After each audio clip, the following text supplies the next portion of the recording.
Hey everybody, I just wanted to talk to you a little bit today, tell you about me, why I do what I do. I have been fortunate enough, and I would say fortunate enough because I've gained information that a lot of people aren't privy to, but I have been fortunate enough to have positions in the financial field since the age of 19. So I spent maybe a little over 15 years in the financial industry, having all types of different positions in the financial field. I actually started out as a credit card customer service representative, and in that position we went through extensive training, and what they taught you was how credit should be handled properly. They taught us that so that we could understand what we were seeing when we talked to people about their credit cards.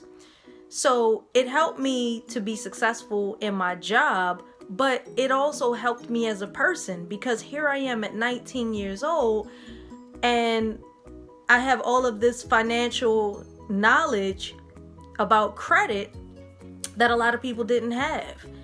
So when I was growing up, my mom always taught me that credit is important. That's one thing that she stressed all the time. Good credit is very important. And she didn't teach me how to manage credit, but she always taught me how important credit was. Here I am at 19, having a job that teaches me how to handle credit. So that was the first major information that I was given into the world of finance. I've held many different positions, cash handling positions, other credit related positions, even held a position as a senior credit analyst. And what I was able to do in that role was judge you.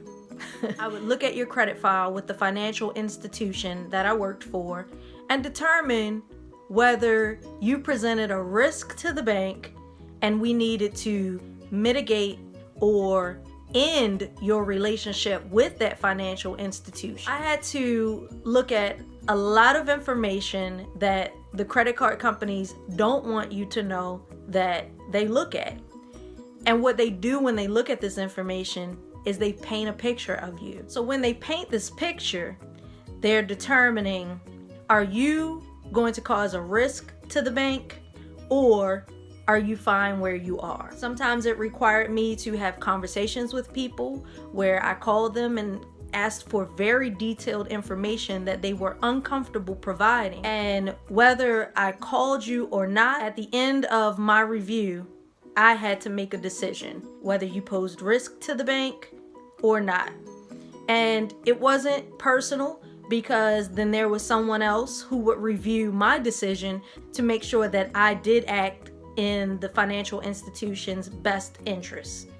Over the years, all of the positions that I have held taught me how to handle money. I learned a lot about various types of bank accounts, and I was just able to obtain so much information to be financially successful that I was able to apply it to my own life. Now, I do feel that we're all here to be of service to someone else. Regardless of what your gift is or your talent, I feel that we all have one. Whatever it is that is your talent, it is to be of service to someone else. So,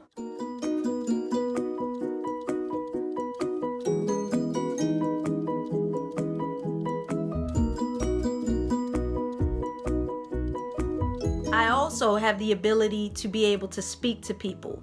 I'm very passionate about what I do, and when I talk to people, other people can feel that passion. In the past, what I've been able to do is just in general conversation, a lot of the times, I'm talking to people about their finances. I'm giving them tips and I'm helping them. And in some cases, I've actually coached people. I actually had a friend who didn't want to be on camera, but he had made some mistakes in the past, like a lot of us have, and he wasn't in a good financial situation. I helped him create a budget. I told him the steps that he needed to take in order to establish credit from the place that he was at where he had damaged his credit. He took my advice and is well on the road to being financially successful.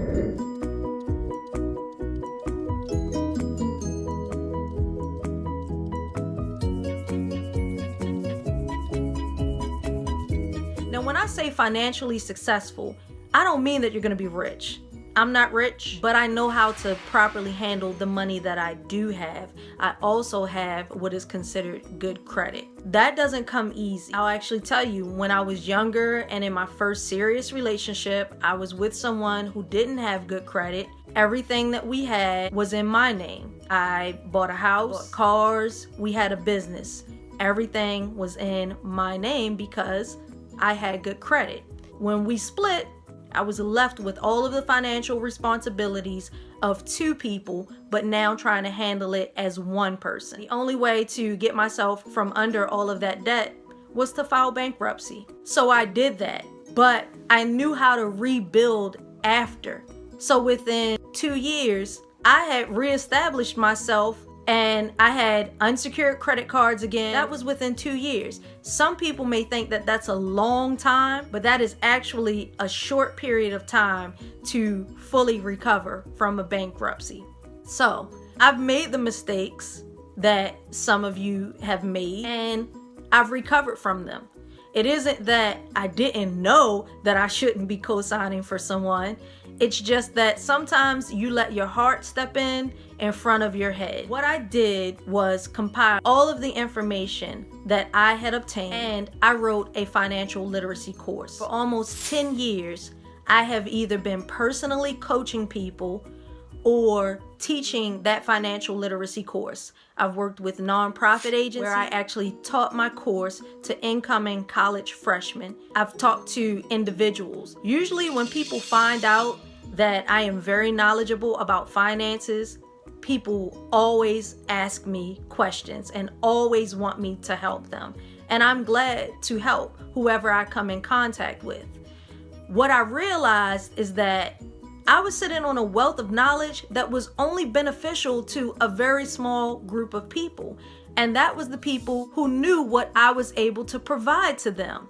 So I had to figure out, how do I reach a much larger audience? Because in all honesty, I feel like in our communities, the one thing that we are lacking that I can personally help with is financial knowledge. In a lot of our communities, we are improperly handling finances, and there are a lot of people that do not have good credit because they either start off wrong or they try to avoid having credit so that they don't end up like the people that they know who didn't handle it properly. Here's what happens when you actually know how to handle your finances and you're able to establish and build good credit.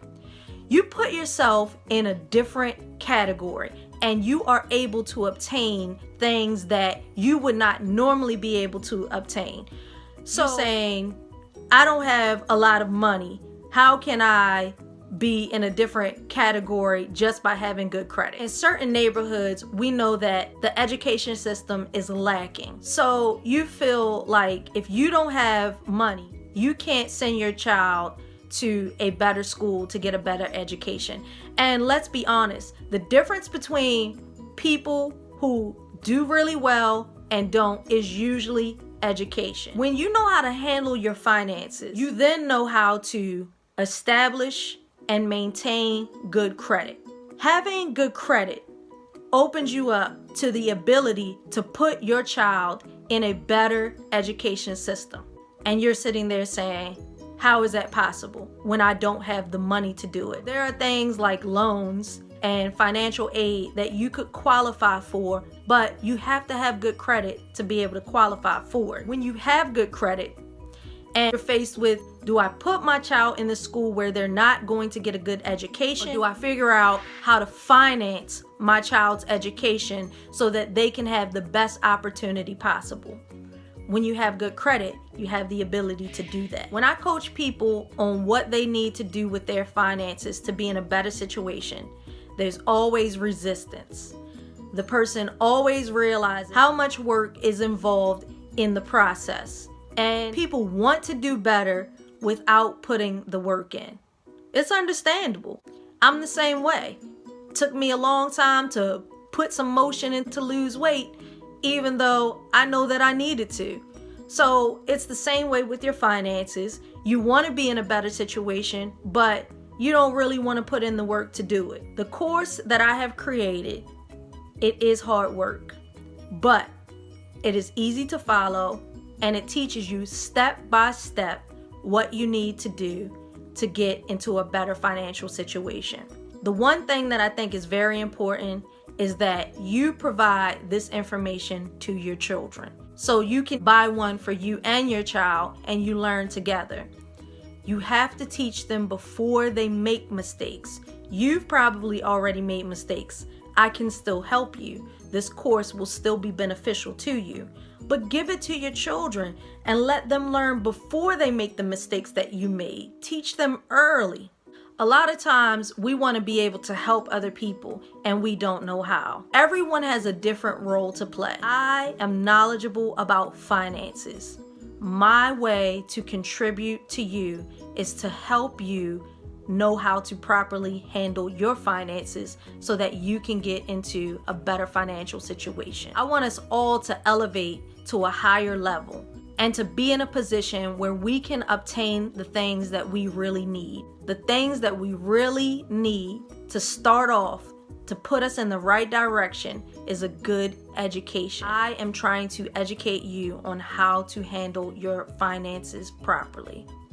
That is my contribution.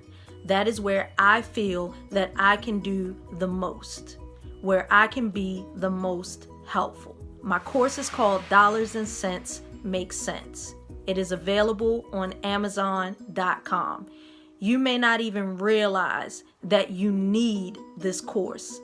But when you look at your finances and you either don't have a checking account or are being charged non-sufficient fund fees, or if you just don't have good credit, you need my course. Don't be afraid. I can help you. If you have questions once you get the course, I'm on social media. Contact me. I will gladly offer you any assistance that I can. I created this course and published it so that I could reach more people than just the people that I came into direct contact with. I hope that you realize that you do need help and that you aren't afraid to ask for it. A lot of times when we're posting on social media, we talk to people about what's going right, and we are afraid to talk about what's going wrong or the mistakes that we have made. We all make mistakes, but I think the biggest issue is that we don't want to be judged. There's no judgment here. Go to Amazon.com, pick up Dollars and Cents Make Sense, and contact me if you need any additional help. I'm not here to judge you. I am here to assist you.